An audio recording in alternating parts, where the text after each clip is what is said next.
Chapter 1. Kenneth Uno Mills.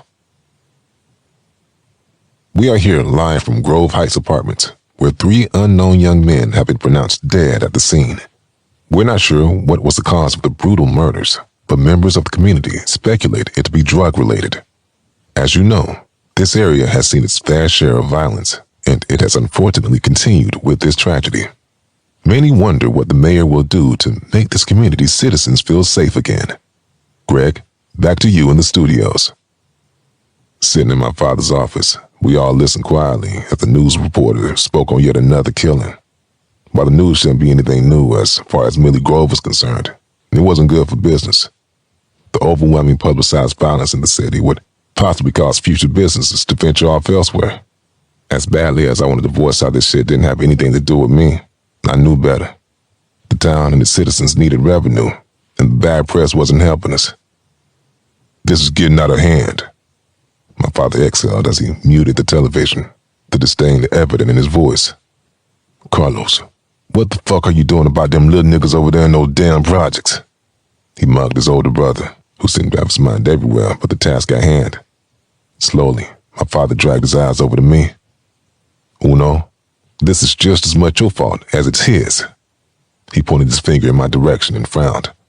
What type of plans or policies are being put in place to bring the crime rate down? I get it. People will always do what they do, but we have to shed a better light on this city if we want to see it thrive under our name. He looked back and forth between my uncle and me.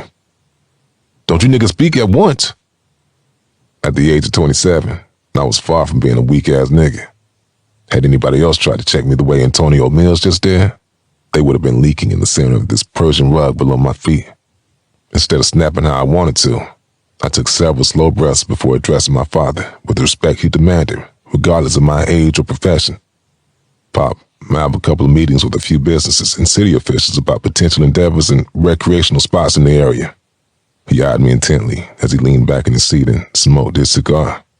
It won't be the answer to the way those niggas are over there acting, but it will give them shit to do outside of killing each other all day. Glancing to the side of me and my uncle, I frowned at him, staring off into space as if he was uninterested in everything we were saying. You care to chime in, being that you're the mayor and everything? Kicking the foot of his chair, he snapped his head in my direction. Blinking rapidly, he cleared his throat as he adjusted the collar of his shirt.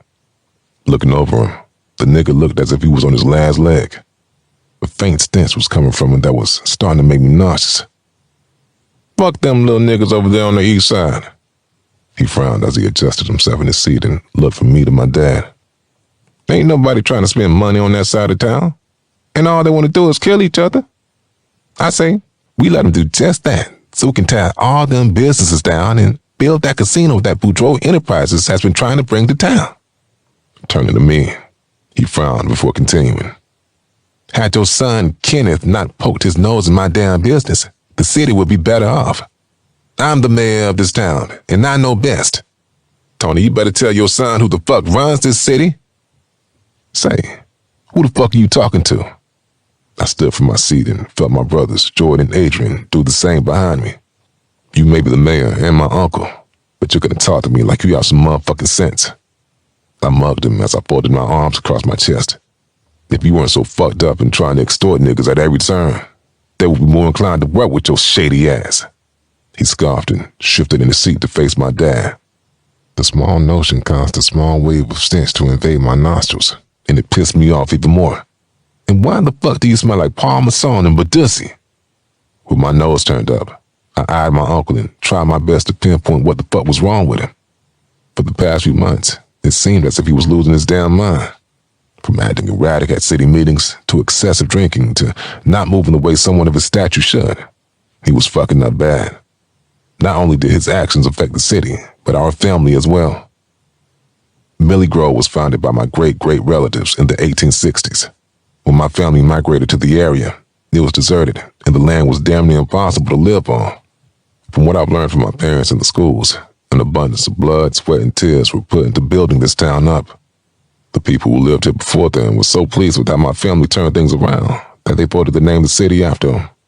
Not only that, but it was written in the bylaws that the mayor of the city should always be someone from our bloodline.